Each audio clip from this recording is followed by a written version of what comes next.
Howdy, guys, and welcome to Cliff Notes, and welcome to a recap of night number 8 of the overnight feeds for Big Brother Season 26. Now, before we talk about what happened last night, I just want to reach out and thank all of y'all for your support, for your kind words. My mom is doing great. She had her surgery yesterday. Now it's just a matter of recovery for the next few days. But thank y'all. I had a lot of people reach out. I absolutely do appreciate it. So thank you for that. Let's talk about Big Brother, because it was an exciting night in Big Brother. We had the first eviction of the season. God, I remember that first night of the live show. People are so nervous, getting ready for it. Yeah, everyone's doing their funny dances as they walk down the hallway. Everything is so fresh and new. First person's out the door. Another few weeks, this is going to be old standard stuff, and everyone's just going to be in there saying, just get it over with. But a lot of excitement in the air last night, especially because we weren't certain who even was going to be on the block because of this AI BB Arena twist. I still think it may slow down the ability to do, or the willingness to do, back doors because of the extra chance to get you off the block. But it leads to a little more excitement on Thursday night, for sure. So let's talk about what happened last night. Well, first of all, we saw in last night's episode, the first eviction of the season was Matt. Yeah, Matt, who thought he had this thing wrapped up. He had it on lock, according to what he told production. And that may have been more on lock with what he was telling MJ, Mackenzie, as opposed to the vote itself. But yeah, Matt was suitably surprised that he was heading out the door. I'll say this about Matt. I think he was a bit too cocky, certainly a lot too gullible. Everyone telling him that he had their votes, that he was good. Don't believe that. Don't believe when people tell you that right before an eviction takes place. A little too cocky, a lot too gullible, I think, for the game.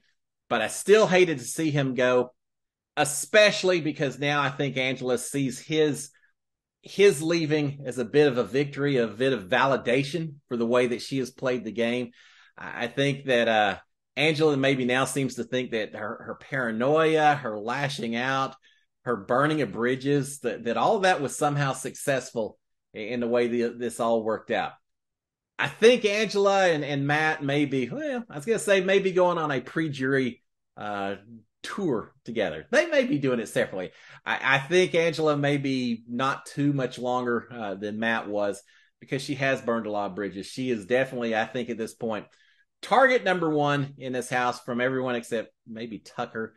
But I think Angela did not do a lot of things to favor her game while she was first HOH. So yeah, we lost Matt. Angela's very happy, very satisfied with the things went down. It's a new week, and we've got a new HOH, which we're going to talk about. Now, let's talk for a little bit about that. After the show, I was excited because the feeds were up. I thought, oh, geez, normally you don't get the feeds this quick, but the feeds were back up. Got all excited about, they shut right back down. They were down for a couple of hours for the HOH competition. The feeds finally came back around midnight or so, Houston time, 10 o'clock, Big Brother time. And we do have a new HOH. The HOH for this week is Chelsea. That wasn't on my bingo card for this week. I would not expect Chelsea to have won it. We heard Chelsea just 24 hours ago saying, we don't need to win this. I don't want to win this. Well, she won it. Chelsea has won the new HOH. It sounds like, based on some conversations that Tucker had a little bit later, it was some kind of a memory competition, lots of emojis, maybe a squirrel or two and some toilets. Not sure how that all comes into play. I have a feeling it's one of those kind of competitions where you're watching a screen and you're trying to remember a sequence of what shows up, or maybe some counting or something. Probably not counting, since we just had a counting type competition as part of this AI BB Arena, which I will say, I kind of like that competition. I wasn't sure what to expect. Having all the house guests on these screens and them trying to count it and everything else, kind of cool. I think that was fair for everyone to get to play the game. It wasn't super athletic. Everyone had an equal shot to save themselves, pull themselves off the block. I like that competition. The only thing I wish that production had put all of the little videos up on a screen for us as viewers to watch just a little bit longer in sequence or something. So maybe we could have played along a little bit easier and counted. You kind of could, but a little difficult. But I did like the competition. But because that was counting, Not sure what this HOH was, but it sounds like it was some kind of remember sequence or something. So anyway, apparently Tucker did not do great. Maybe Tucker's more the athletic comp guy than the memory type guy, but Tucker was laughing that he didn't do great. Obviously Chelsea did. You know who else did well was Leah, because apparently, I'll jump the gun a little bit. Apparently Chelsea said that the reason that she did win this, even though she didn't want to, the reason that she still did was because Leah was still in the running. It sounds like it was a round. You know, you answer a question, those who get it right move on to the next round, those who don't are eliminated. Sounds like Leah was still in the running. Leah was still in the running. Chelsea did not want her to win that. Not real sure where Leah's head is in the game and strategy and all that. So it kind of forced her to keep on playing and beat Leah to get HOH. I'll be curious to see how this plays out when we watch the episode itself. But yeah, she said she did because she just wasn't sure what Leah would do if she got HOH. Does anyone know what Leah would do? Would the power go to her head? Leah has a lot of stories, a lot of conversation, a lot of energy in this house. She created a whole theme song last night about herself. So Leah is just a little ball of energy. I don't know how she would do as an HOH. Would she just like come kiss the ring? Or would she be very nice and friendly to everyone? I don't know. I'm kind of hoping we find out at some point in time, but not this week. Chelsea didn't want it, so Chelsea does win the HOH. Now, Leah really hadn't been mentioned as a target this week, but she is still in a precarious position.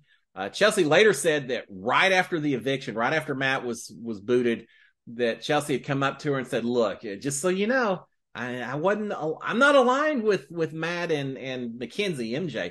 I just spent a long time with them because I couldn't sleep and they were always up in the backyard. I just hung with them. I think it's a little bit more than that, but that's what she apparently told Chelsea. Chelsea's not buying it. Chelsea's, yeah, I think that's kind of an excuse. So not really going over, but Leah's certainly trying to distance herself a little bit now from Matt and Mackenzie as she talks to everyone else. All right, let's talk about Chelsea's HOH before we talk about some of the more live feeds that took place afterwards.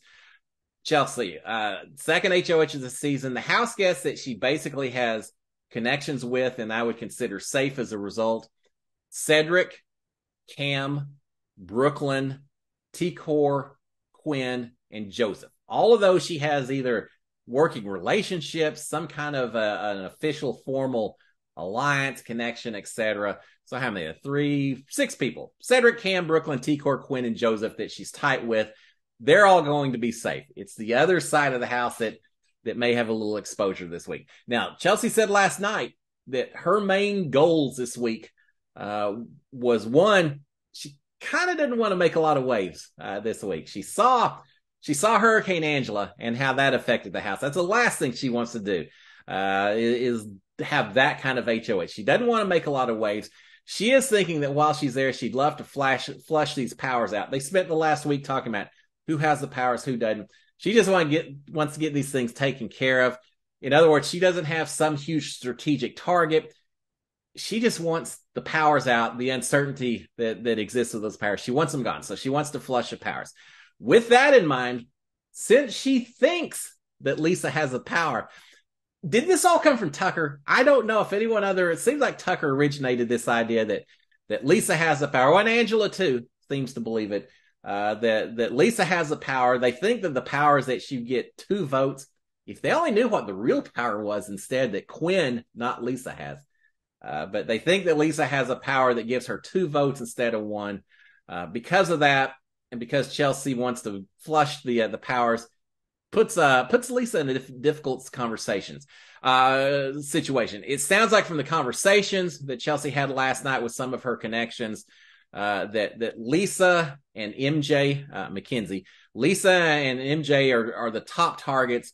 That Angela could potentially be a third nomination or even a backdoor target. That no one's gonna have any issues if she puts up Angela. So she wants to flush the powers. She doesn't want to get too much blood on her hands. So flush the powers and maybe put up Angela if she needs to also. We will see how that goes. I would expect we'll have nominations today. That's typically the way it works. So by tomorrow morning, we should know who she's got up as her initial 3. Now, at one point, she did tell Cam that there really was only one person on her list, and that is the pink-haired fake chef. calling her a fake chef is not going to make Lisa feel very happy if she ever finds that out.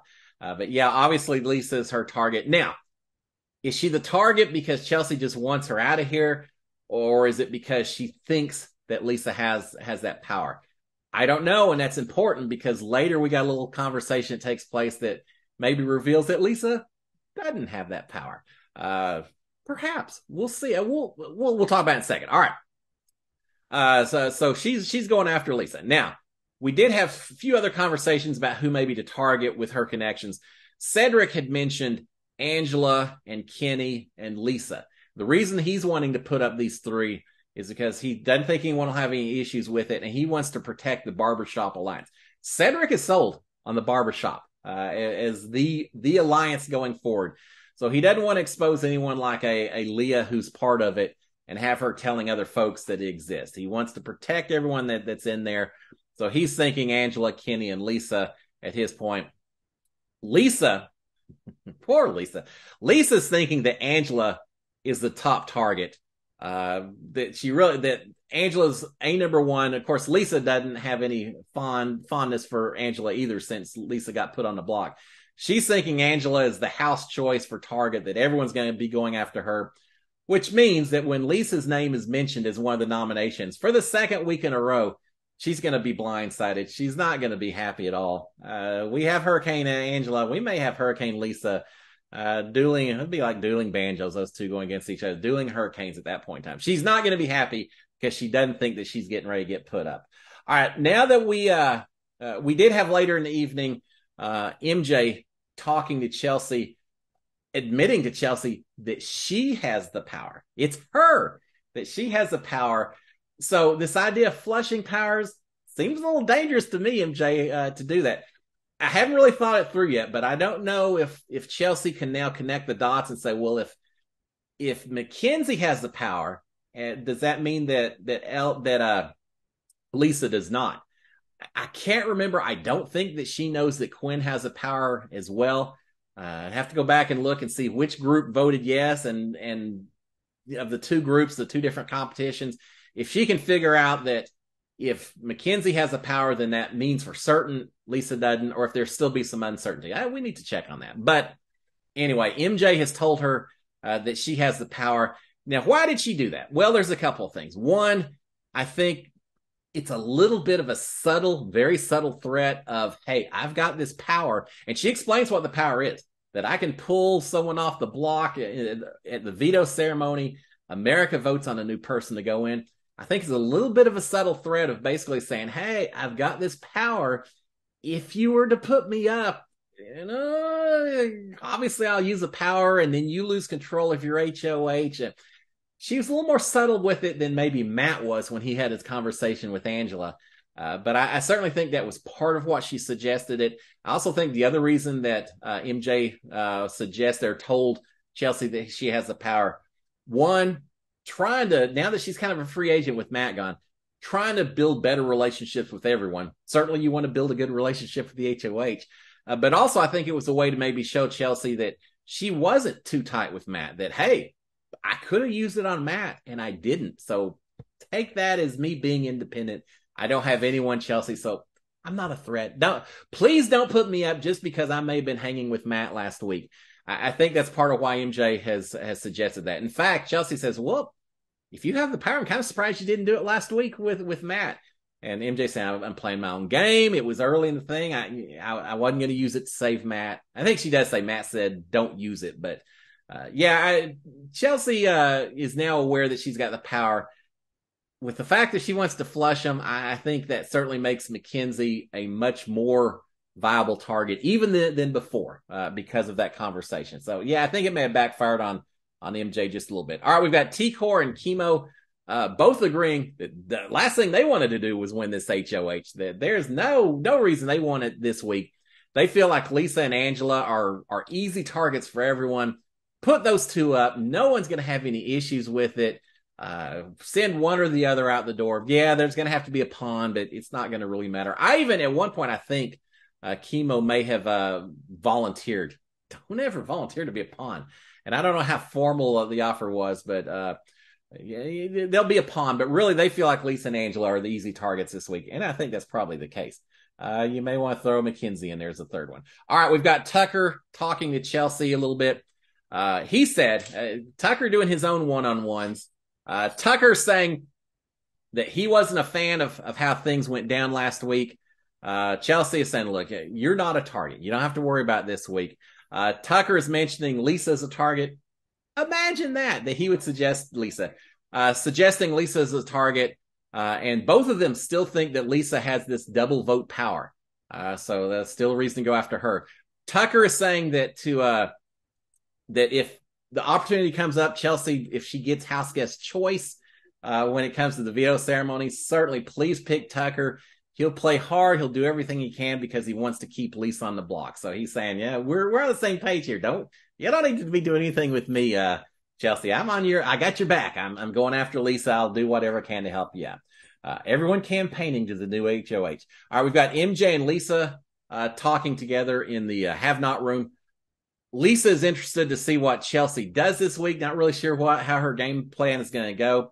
She thinks that Lisa's saying she thinks that Angela is never going to be a have-not because she's going home this week. She'll never have the opportunity to be a have-not. She's glad. They're both glad that Rubina apparently volunteered to be a have-not before Angela got picked because they didn't want to spend a week in a have-not room with Angela, and they didn't want to be in there while she is snoring itself. All right, let's talk about it. I think I just kind of skipped over the have-nots because we do have have-nots also were picked as part of the deal. Let's see. Where was it? I can't even find it. Oh, anyway, let's talk about I just lost it. All right. Well, we'll just go to have-nots. We've got have-nots of Lisa, who was picked by Tucker, apparently. Tucker got his wish. So Lisa is a have-not. Rubina is a have-not. Who else is Mackenzie is a have-not, and Leah is a have-not. So those are the four. All four ladies in the room. They did not want Angela and her snoring. I could feel sorry for Angela for the snoring. I worried about that as well. So that's who we've got as the have-nots. Apparently, Lisa was picked first. Not at all happy when Tucker did that. Rubina volunteered at the very end. The other two, Mackenzie and Leah, sounds like maybe they were picked. Not nearly as upset. Probably a little more expecting it to happen. So there you go with the have-nots. All right, let me get back to where they are. All right, MJ and Lisa talking some more in the have-not room. They think Chelsea will just go along with the house desires, that she's not going to have some huge major thing that she'll do this week.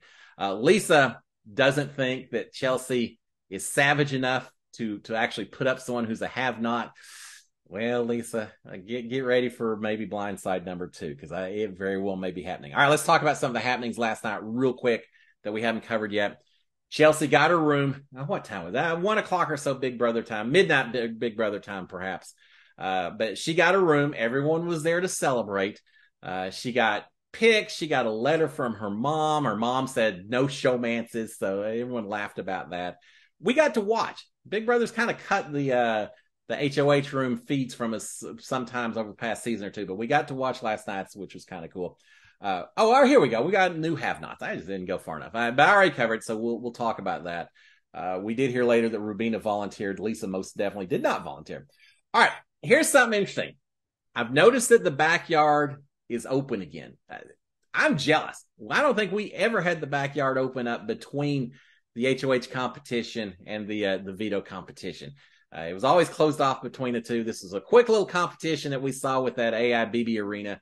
As a result, the backyard is open, so everyone's getting to go outside and enjoy it just a little bit longer. Makes me wonder what this veto competition is going to be on Saturday. If they're going to do it in the backyard, it can't be anything too complex, too exotic to do, I would think. I do think they lost it again this morning, so I'm curious to see what happens on Saturday.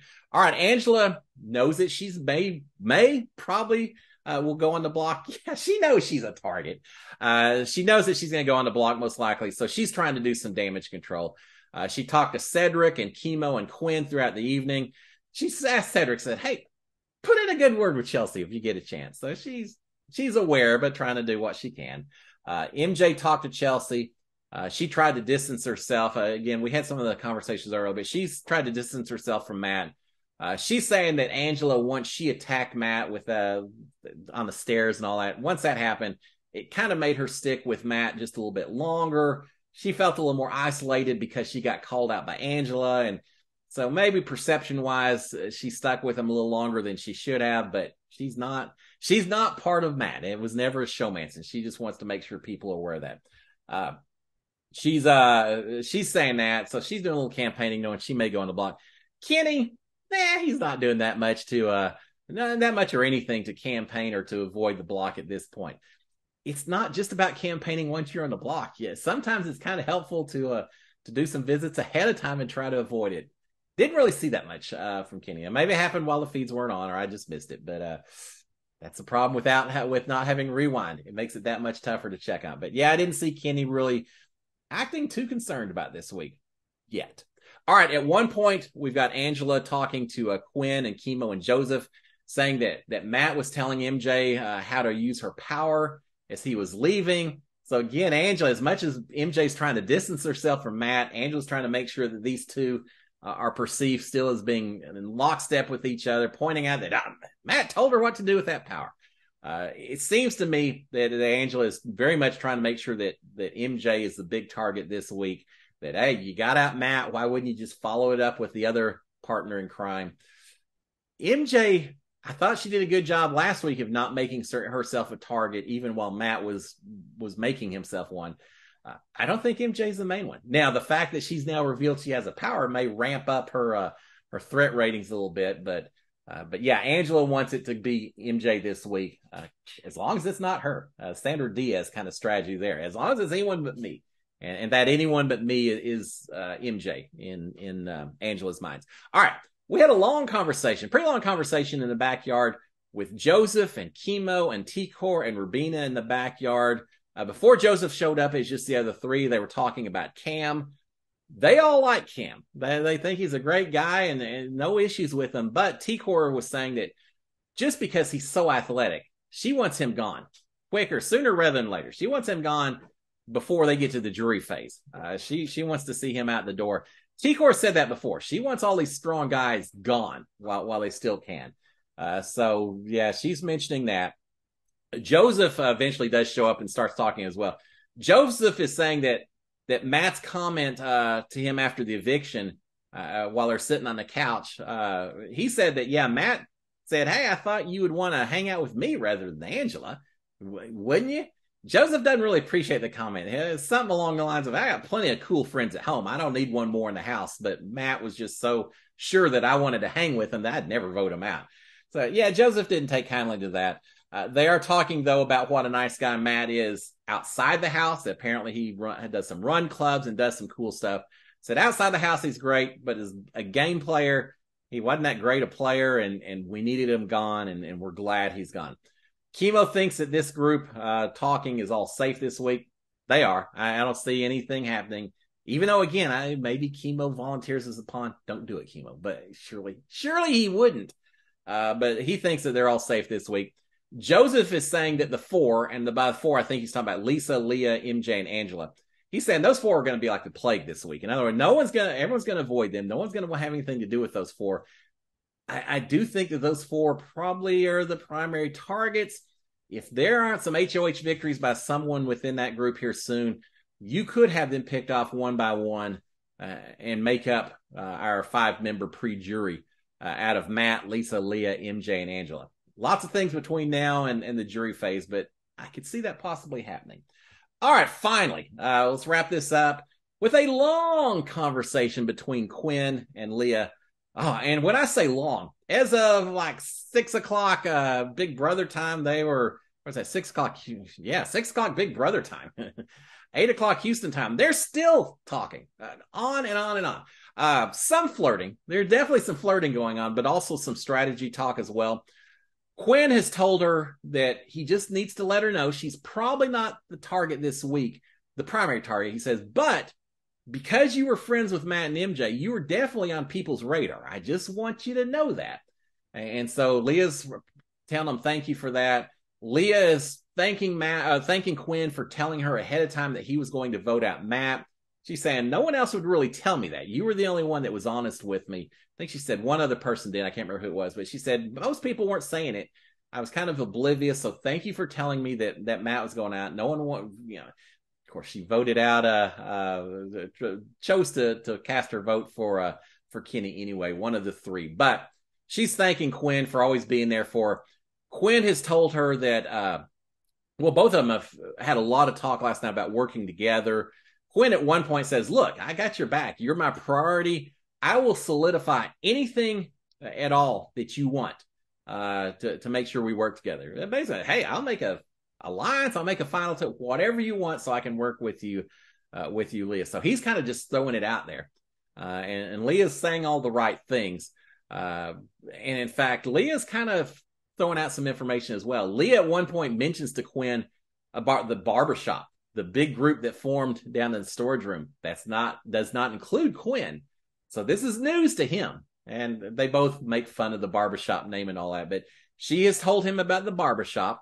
She has told Quinn about all the girls more or less working together, that it's not an alliance necessarily, but they certainly have said they'll work together and watch out for each other. So Leah is throwing out some information, but she's still a little pulled back a little bit. It seems like they spend a lot of time talking about their perceptions about each house guest, what they think about them. I'm not going to go through them all now. It'll take too long, but talking about each house guest, they do think that Cam is probably playing the best game right now. I tend to think so. Cam's flying very low under the radar, but this whole T-Core conversation about maybe wanting him out while they still can.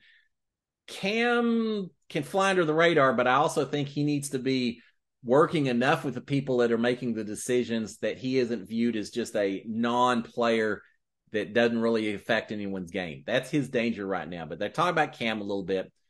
Quinn several times tells Leah, says, look, you're playing me. I want to work with you, but every time I ask you what you think about these house guests, you're just telling me people that I've already mentioned and saying the same thing that if I like them, then you come back and say you like them. If I want to work with them, you say you want to work with them. He said, you're not really giving me a whole lot right now. Now, he's saying it very jokingly and saying, yeah, you're playing me, ha, ha, ha, ha. But I think there's something to that. I think as much as Quinn wants to work with Leah, there's still a little level of mistrust. And I think it's just that Leah, she's not sure where to turn. Now that Matt's gone, I think she wants to work with him, but she wants to hold her information close to the vest as well. We'll see if anything develops with these two. It's a possibility. We'll find out. But Quinn is smart enough playing this game that he catches on that she's not really giving him new information about who she wants to work with, who she trusts, who she doesn't trust within the house.